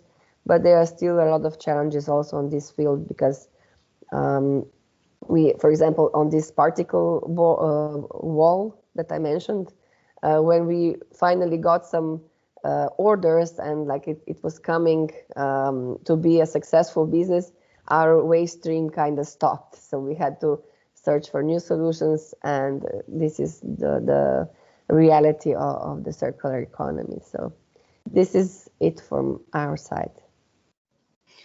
Thank you very, very much. It was a very inspiring presentation. I love like this professionalization that Corinna was commenting on, like going from the examples hand scale to a bit larger scale, and then we're talking volume, which is really, really interesting. Thank you. And coming from a design school, I'm happy to hear that it's all about design, or it's crucial in the elements. Because we're running a little bit late, I am going to thank the Slovenian partners and hold in there. We're going to get to the discussion round after I will just have to excuse myself. So my colleagues, I think they know all the challenges that we have. So okay. Regards to you, and thank you for this opportunity. Thank you, Monica. Cooperate. Yeah. Bye-bye. Ciao. Addio Milano. Okay, thank you very much. So with that, I would like to give the floor to our last speaker, Victor Mesters from Rotor and Rotor DC in Brussels. The floor is yours. Yes, hello everybody. Do you see my presentation? It's loading. Who's Rotor? Appuyer sur échappe pour quitter le mode plein écran. We see a black thing, and that there we go. Who's Rotor? It appeared. Sorry. Oh. Again. Yes. Yes, so I'm Victor Mesters from Rotor. Wait. Now we see ourselves. Now. It's okay? Yes. So I will try to be also quick, but I will do a focus more about our resource center. But First of all, Rotor is a collaborative design practice based in Brussels, and we were founded in 2005. So as you can see, we have two organizations. One is a non-profit association, and we are doing various missions like designing, exhibition, consultancy, and research. And in 2016, one of the research projects became a cooperative called Rotor Deconstruction. We specialize in the deconstruction and processing and selling second-hand materials. So at the beginning, we start with exhibition to interrogate obsolescence, waste, between waste and products, various thematics of circular economy. We did a lot of design projects with reuse elements. And from our experiences, we share it through consultancy missions, and now we are doing some reclamation audits or helping developers or architects to implement or extract second-hand elements. And we also do some research project, like this one is called opalis.eu, which is an open directory of reuse dealers in Northwestern Europe. But I'm going to talk about this more recent activity called Rotor Deconstruction that we start in 2014 because we noticed that there was a lack of reuse actor in the Brussels region area, and especially around the contemporary materials. So we first open this activity and start to collect, to dismantle building elements, and we rent a space remotely from the center in 2014. But it was a temporary space with a low rent, but we needed to move 3 years after.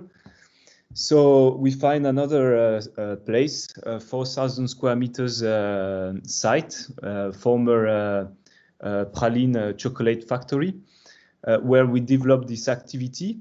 Again, it was a temporary space for 5 years, and we needed to find another space. And the fact is, we noticed that every time that we move our activity to another site, it costs like more than 100 or 200K. So we decided to buy a land because it's finally cheaper than renting every 5 years temporary space. So now we are located in Ever, close to in between the airport and the city center. And it's a 14,000 square meters area, and that we are buying now. So it was former warehouse where we stock some building elements, and the challenge is to convert this office and warehouse to our activities. So as you can see, this is the initial state of the place, and then we needed to build some stuff, and voila. So these are some images of our activities. So we need some space outside to stock building elements, but also like high ceiling inside buildings to stock like precious material that needs to be covered from the rain. We need to have like a showrooms and bay for arrival of elements, but also some shops. So one of the challenges was to set the space for this activity. So the business model of Rotor Deconstruction is the price of the sale of the materials should cover all the cost of dismantling, transportations, the human labor behind this activity of reuse. And it should be lower or equal to the price of a new materials, otherwise nobody will bought it. But at the same time, we notice that selling second-hand materials is not like selling clothes. Architects or developers need a high level of services, like material that are ready to be placed. So we need to clean them. They need informations. So you need to collect information to put online, like a commercial services.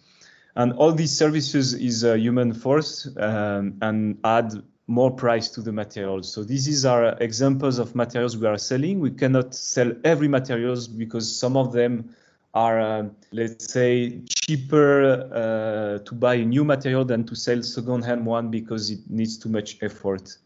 So this is a batch of some elements that we're selling.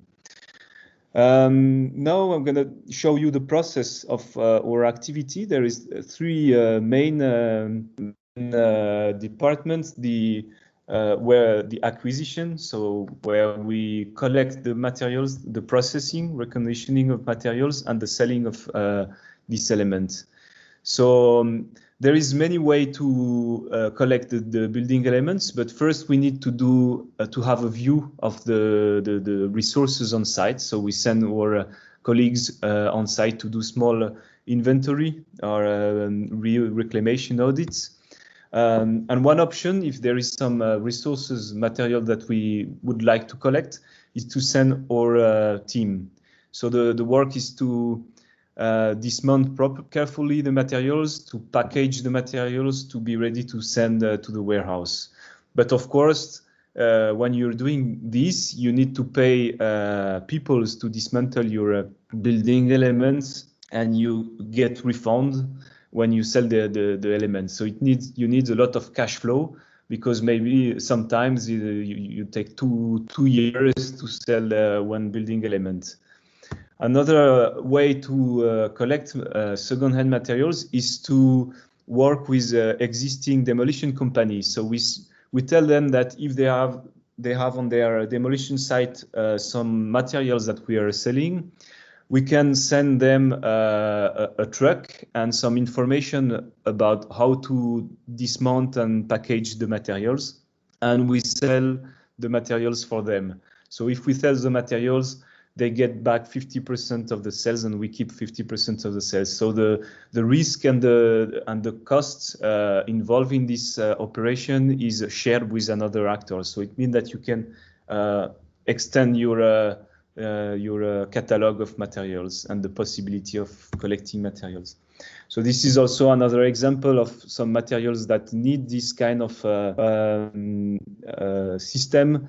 It's a door pavilion, and like the doors are always different. So you need to have 1,000 doors to sell if you want that your customer find the good ones. So people are allowed to give their doors in this reuse pavilions. And this is the last way to collect materials, is to buy them directly from a demolition site. For instance, this is a radiators cover, multiplex radiator cover, and there was the construction of a tower in Brussels, and with like 1,000 of these elements, and we are ready to buy to the demolition company the element. So these are the sum up of our way to collect the building elements. From on-site, we buy and the dépôt-vente. The main building element that we are selling are coming from reuse, but we also have some overstocks, few of them, because sometimes we need some cash flow, and we have it's more easy to sell second overstock elements. But of course, we make this distinction between overstock and reuse because they are not the same operation. Reuse, you need to dismantle, and overstock is more about management error and should not exist. And we have few new products in addition to the second-hand one, because sometimes you need some oil for your wooden floor or some new bulbs for your lightings. Then the next step is about processing the materials. So as I said before, architects or developer need a high level of services, and you cannot sell them the tiles with this mark of mortar. So we need to process the materials. So at the origin, we were cleaning them manually, but it takes too much time, so it costs too much for the at the end to sell these elements. So we developed some washing basin with vinegar to clean them and to put them back on track. And again, we needed to streamline the processing of every materials, but each kind of materials need their own facilities, own way to be cleaned. So it means that if you're selling a various batch of building elements, you will need a lot of space and workshop, because wooden materials need different tools than concrete materials, or ceramic tiles needs different machine than concrete tiles. So we process the lamps, and we wire the lamps to give them to sell them ready to be installed. Another activity that takes a lot of time is sorting the material, the quality of materials, A, B, C. So if they are clean or if there is some mark of wear we sort these materials. We also do some upcycling projects. So for instance, these marbles facade cladding were transformed here into lamps. And then the last activity is the commercialization. So we need teams to give information and answer to the phone and receive the customers and help them to find the good product. So it needs a lot of effort of inventory of our stocks, and give the information about the number of species, the dimension, etc. So the developers or architects can already see online the stocks that we are selling. And these are some examples of project where people bought this terrazzo facade and install in various way. Same for these radiators covers. You can see that there's a lot of way to reuse this kind of element. But I wanted to add another perspective of our works, because we noticed that rotor deconstruction is one actor, but there is so many of them in various places in Europe. So we start to identify these reuse actors and to visit them to make this online directory. And of course, we discovered that it's not this green revolution 2.0 that we are expecting. It's more like sometime antiquity dealers like this one, but is able to collect second-hand wooden board from various demolition sites. And he got a lot of stock, so it means that you can implement in your specification, in your project, these elements, and you know that in 6 months there will still be stocks for these kind of elements. They are able also to clean these elements and to treat the surfaces, and most of it to sell to contemporary projects. So it proves that these antiquity dealers are able to sell to architecture's project like this one. 6A architect designers in London designed this student housing in Cambridge, and you can see all the barn wood. Now it's wood coming from a train, and this is in light the new one. And we find that there is some brick specialists able to clean the bricks and to deliver bricks to build a new construction with second-hand bricks. Same for the windows, with a lot of type of windows, able to sell with all the information that you need for the environmental assessment. And these antiquity dealers, again, able to sell to big size project in Brussels. So we did this Interreg project with partners from Northwestern Europe, and try to give more visibility to these actors. And I think this one of the output could interest you is if it's in French, but it's a study on the industry of reuse dealer. So through the thousand of companies that we visit, we took 300 of them and do this economical study. So we noticed that 80% of this company are like really small company, like 1 or 2 people's working.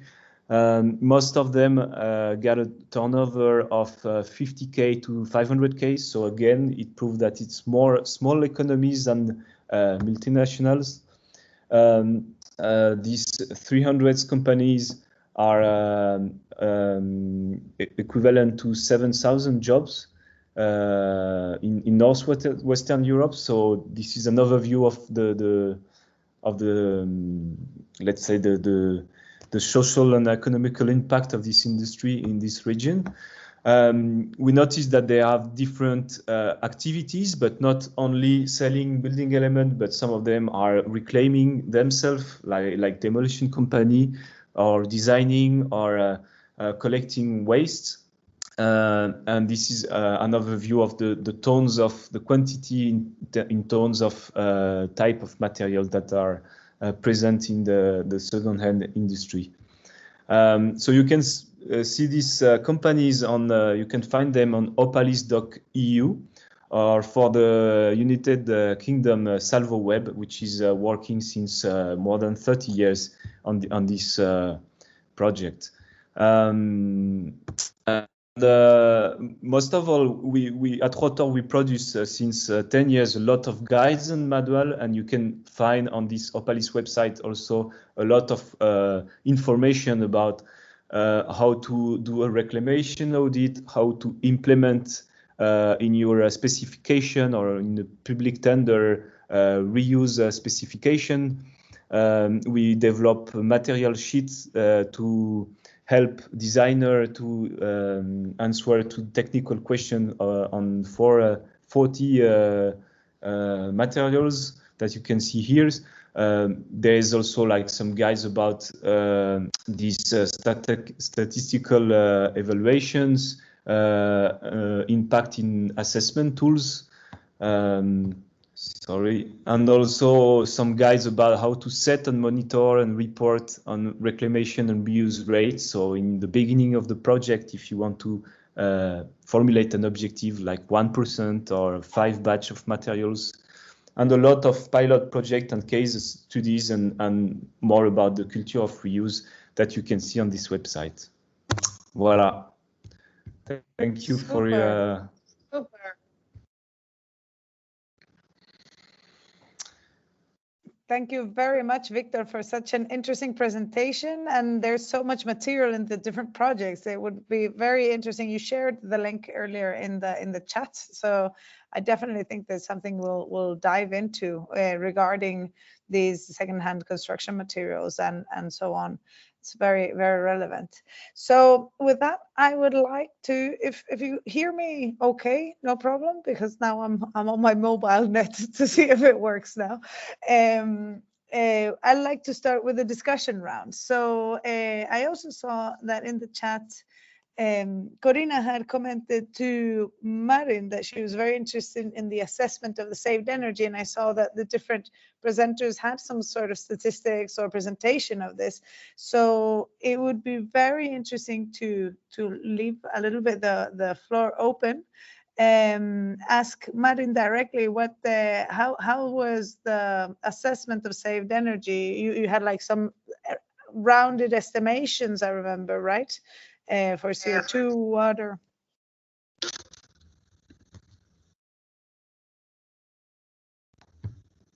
Hello? Hello? Yes. Yeah, Marin has another meeting because we have today one visit with another countries and it's busy. But about this calculate in Slovenia, it's for the social enterprise is important. Then we prepare like the report about social effect.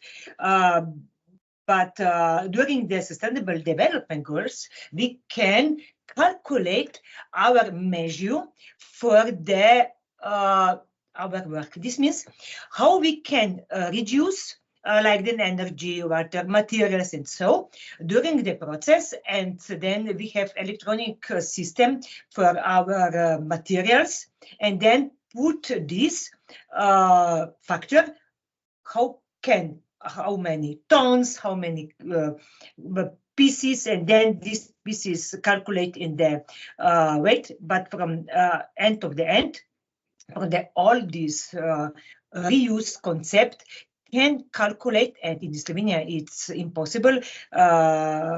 Sometimes comparing for the money, what is more important? Then we save all of this energy, materials, and so, or how many money we can earn for this job. And everywhere it's a very important question. What business model are recognized as financially successful for this sector? Because we can calculate, and we have good calculate from the social impact, but about money, it's not same, you know. Okay, we are a non-profit like that, all of this sector, but Linka has good connect because she developed this concept for the SDG, maybe because we work together for this sector too. Maybe some words about your site. It's will be successful. Yeah, this how to calculate some impact in reducing cost or making money. So this is two parts. So if you're reducing cost, of course you put in the same business model also money. So this approach is now in this SRS Europe standard, this double materiality. This is very interesting time now for all of us, because the big companies and the government cannot make greenwashing or social washing or some development washing, because if you push now the money for the electricity car and you don't calculate how many water you need to produce some part of these cars, and how to clean this water of producing electricity car and so on. So big players, banks and big companies make a lot of numbers and so on and so on. And we smaller, we have now possible to make this double materiality.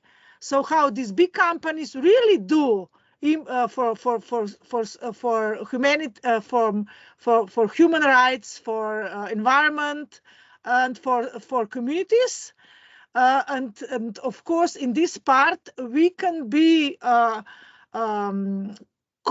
control group like World Bank, but not with money, with other information. So of course this how to calculate all this impact, it's next big important steps, and we must be more loud, more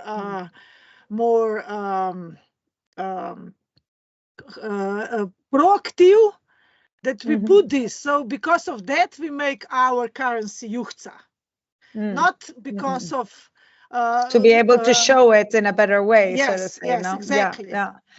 We are very rich. We have a lot of currency. Why not? Yeah. And it's interesting that this funny money from Bitcoin and so on invest in our approach, because they don't need more money, because they have enough money. So it's interesting how to be part of this transformation with these big players. And be loud, be clever, be innovations, to cooperate. Yeah. Because if we put this together, we can be investment ready. How to say?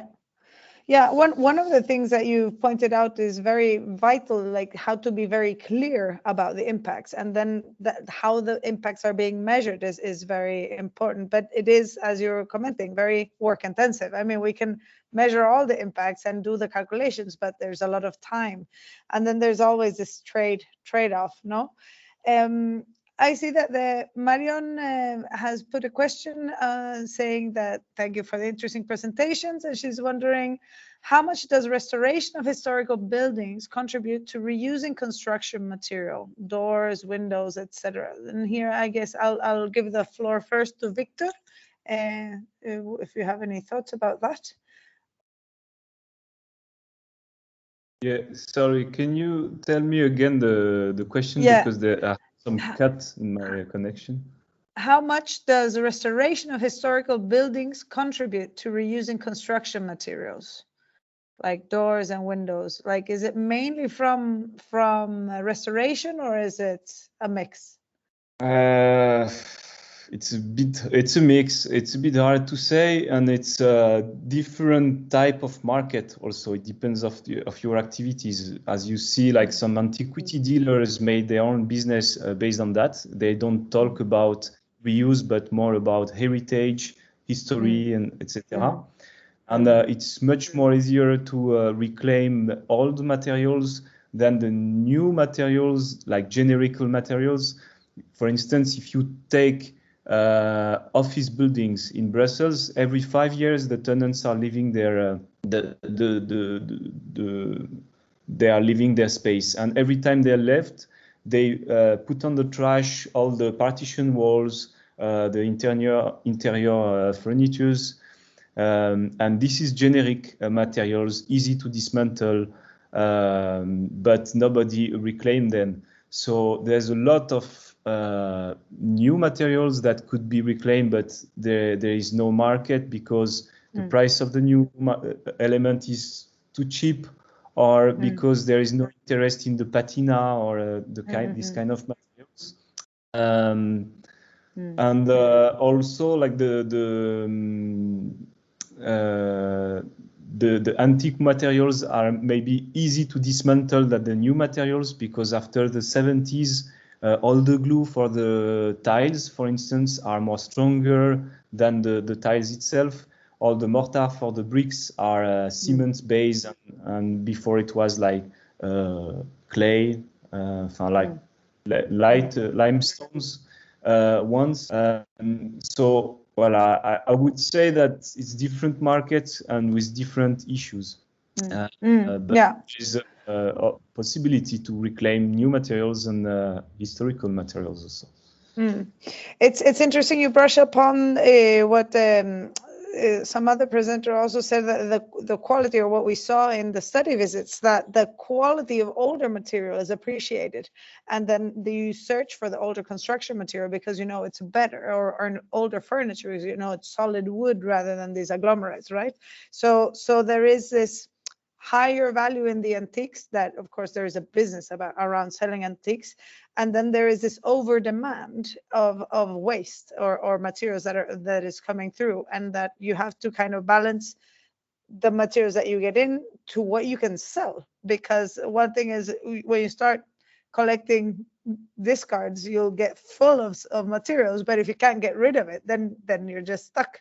And how do the different presenters deal with this, the selling, like the demand? And I would like to give the word to Corinna. Do you see that the either Kunst-Stoffe or the HDM, have you enabled to get more materials back out? Like, do you see an increase of demand, or do you see that there's something you need to push?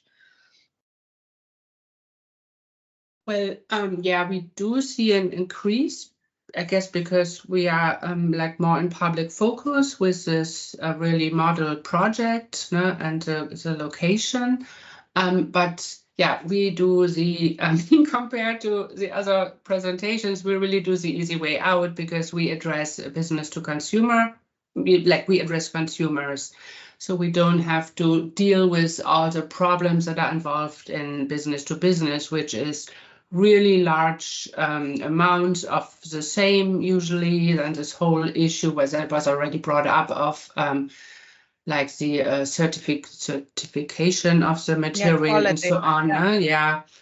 And so, I mean, I guess with our addressing consumers, it has there's two reasons kind of. One is this, like you have more room to like really try out different streams of material, and I guess what I'm interested in too is that the business to business part for me is so end of pipe. Like if I address consumers and if I address them with like, think about your design process, think all together about your needs, like gains for yourself, gain skills to fix and upgrade what's around you already. I can really make transformation. It's more but of on the a other hand, habit transformation. No, we fall like short. Just last sentence, we fall short, of course, on the scaling in terms of like amounts of material. Like we do some evaluation as well, some monitoring, and we came out with 4,000 savings of CO2, 4,000 tons a year. No, for the whole project time, which was I think a year and a half. So that doesn't compare to what other presenters brought up. Yeah, it's volumes, I guess, as well, right? Eva, I had a question. Yes, hello. Actually, now this webinar brought me back to COVID times when everything was online, and now after those study visits, I clearly see the value of in-person meetings, because listening to all those presentations, I have so many questions. I could talk to each and every of you for at least 1 hour to interview, but maybe then just few questions to each of you. I represent municipality. I'm interested in circular economy, in enabling circular economy, boosting and promoting it. Where do you see the role of municipality? What kind of support is needed from us? What should we do, change or collaborate with you in order to make it, maybe to bring it to the next level, or support you where you are? So where do you see that's the role of the municipality? That's the first. Sorry, but that's the first question. Stop so that they can answer shortly, and then we go to your second, because if not, it's going to be difficult to follow. Okay. So I'm going to start with Corinna again. Do you have any ideas of what the municipality can do? Because you have been collaborated with the Berlin Senat. Well, it can provide programs for circular economy, for one. I guess it can support in visibility. It can be like a role model and try to implement reuse circularity in their own procurement. Super. I see Victor has his hand up, so we'll do Victor first and then Lenka. Yes, we did also a report about how to a roadmap to foster reuse practice in the construction sector for administration, public administration. But I would say that reclaiming building element is quite easy, but finding someone to buy is more difficult. So I would say that you need to foster in the tender, tender or private actor, the procurement, to implement a reuse objective, helping to find lands, because the margin in the reuse sector is really low, so it's hard to find a land to settle around a city. And also to do a state-of-the-art of the reuse actors and to gather them around the table to see what kind of activity is already existing, and based on that, ask them how to develop their needs. Super. Lenka. I will start with some new words. So because I cooperate with my city, Ljubljana, now last year, quite good. Public services, of course, we know how to get, but something is public service. But if we talk about community services, Then is our part of business, social enterprise business, part of community service. And with that, of course, we in community service, we need like public service, some investment place, don't pay the rent for the public places. And of course, with the government, reducing some taxes for in the middle of the time that this part of businesses started to do, so that community service built a better life in the community, not only environment, reducing waste, but also better life, more handicraft and working place and so on. So the city is very important part of the building this from human to the government, because the government are not community anymore. So the city can build this community approach. The government, the states are more bottom up, from Top up down. to bottom. Top down. So this community service, so we are like Victor, Marinka, and we are community service. Of course, all the services make some business, and we are entrepreneur or public, or it's not important. We must do our business correctly, cost benefit and so on, but it's not open market, is community business oriented services. Super, thank you, Lenka. Marinka. Only one sentence is really municipality has a very important key role for the social enterprise, because we have to gather work like the solution, new job, include local people, and without municipality, it's not possible work for this municipality. From this is my good result. Then we can work only with this municipality, which each collaborate. Now it's not possibility. Great, thank you, Marinka. Eva, you had another question, then Francine has questions as well. Yes, maybe then not to take all the time for me. Question also for the first presentation, there were impressive numbers about the environmental and social impacts and so on, and everyone addressed that part. But during our study visits, actually every urban resource center was struggling with collecting data, because that's burdening their employees. So how do you solve that issue? Do you do that just once or twice a year and then count it for whole year, or you do that every day? How do you do that counting before you do the all the other procedures to get those numbers? I'm going to say Marinka will do the reverse order. If you have any comments here on how to do the counting. This calculate, it's not maybe then looks like very complicated, but then you have data. This is very important. But each day from the 1st January to the end of the day in the December, and then have this data in the electronic. This means then you can put another factor. We collaborate with one companies from the Switzerland, then have this methodology, and in the Europe level, it's more different calculate.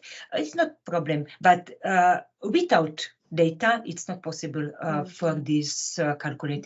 But what data do you gather? Do you weigh? Yeah, exactly. How many items, how kilos, tons, but depends. But which build realistic, because how many tons from us is no problem. Then every day we don't have only action, but we produce reuse, recycling, upcycling during the Slovenia every day, and then logistic every day put this data in the PC for the work, for the selling. Is different input, and then we prepare this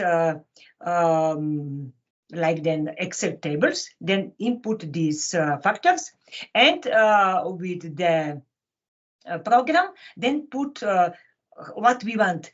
And each of these, maybe clothes, furniture, toys, books, has factor, depends of them, how many, how much, you know, it's, but it's important when you have focus. Sorry, what you want. no, sorry, the question was, I know you have formulas and factors and everything. The question was more about the data about the materials, volumes, kilograms or pieces you receive and you give away further. So that stream, do you calculate every day, you count each piece, or you just for some period of time you calculate and then you count for the whole year? So you Every count day. every piece every day, right? Yes, exactly. But this is in the PC program, then use from our location, and then our coworker put all of these materials in this program. And end of the year, we have these numbers, all of them. Super. Thank you, Marinka. I saw that Lenka was agreeing. You also do the data collection daily? Yes, we talk about factory. So like all normal factory must have all the information in input, output, and of course by food you must have recipe and so on. So it's of course like normally companies or factories, but this at the end, now we make this model about data. We are part of one big rustic horizon project that we collect data in the communities because we put our focus in reducing food waste as community transformation. So how to build at the same time reducing food waste and building better life for the older people in the community. So this part to collect this data, it's more difficult than material data. Material data is no problem. Okay. Yes. So now we ask ourselves how to measure quality life in the community. Yeah, that's other measurements. Thank you very much, Lenka. I'm just saying we're running out of time. We had booked until 12:30, but I'll let you guys finish the round. You're welcome to stay with the discussion a bit longer if you have the time. Victor, do you have any comments about this data gathering? I think it will be my last comment because I also need to leave at 12:30. But I would say that data is also a lot of effort. So in a pragmatical approach, we try to give the less effort on the materials to get the less price for reuse. So there is various cases where you need to collect data or not. Like for DIY construction, they don't need data, but for the professional sector, they need data. So as Lenka said, for us, we have an inventory software. So we need to encode all the materials to get a view online of the availability and the information. So the question of the software or what kind of software you use to inventory your stock and collect the data is one thing, but in another hand, data is also always tricky because it question what kind of data and how you calculate. And so we did like also a report about to set and measure the reuse objective, and like if there is already life cycle analysis assessment in the project, you can do a CO2 analysis, but if there is not, it's going to be a lot of effort. So there is also other measures that, like the weight of material or the cost. Voilà. So it depends. I would say it depends of the sectors and the people you're selling materials and your type of activities. And data are. I give you the link also. Super. Thanks for sharing all these links. And I'm sorry that you have to go soon, but Corinna, did you have any comments of inventory or data gathering? Well, maybe quick comment. Like, I totally agree with what Victor said. Like, we approaching private people, we more or less on purpose do not display our whole assortment online, because people are invited to come in and then to make the design and the decisions on the base of what they find, and not have this, like, that's the more sustainable design approach, no? Because only then you kind of incorporate what you find. And in terms of monitoring, we did do a CO2 balance, monitoring, and it wasn't, I don't know, I mean, it was difficult to find tools to work with, but then once we found them, it wasn't rocket science, and I'm happy to share the experience we made on this. And it's just helpful as an argument. Yeah, that would be super interesting. Francine had a question a while ago. I don't know if somebody still would want to. Francine? No, half of my question was already actually answered because it's about the data. So actually, but maybe we don't have much time now. So maybe for the future, the next step is like in terms of about the sharing of this data, like to what extent is it shared to the different stakeholders? Because especially that with the European Union, they are requiring now, like for instance, a digital passport, product passport. So it works for the textile, but perhaps it might also roll over for the other products, construction and demolition waste. So maybe that's something that we might also consider in the long term. Like we started with the data, so to what extent we can share it with the different stakeholders. But anyway, most of the questions I have, it's been answered. Yeah. Super. I'm happy to hear that. Anybody would like to comment on if how available and shareable the data you've gathered is?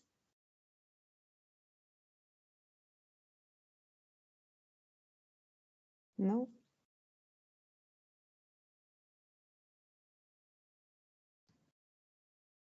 Lenka, Marinka or Corinna? About data, yeah, because what type is depends what you need. We can calculate from our side only from reuse or upcycling, recycling. In the report in the Slovenia, we have to include this type of what present include disabilities. It's open what you want, but it's not problem. We prepare this report and it's not problem. Then you maybe, Isabel, you sent me what if you want, it's free, it's not problem. Super. But is it in Slovenian, I imagine, or do you have data gathered or reports in English? It's not problem for the translate in the English. No, we have in Slovenia, but in the English, it's not problem. Yeah. Great, super. Yeah.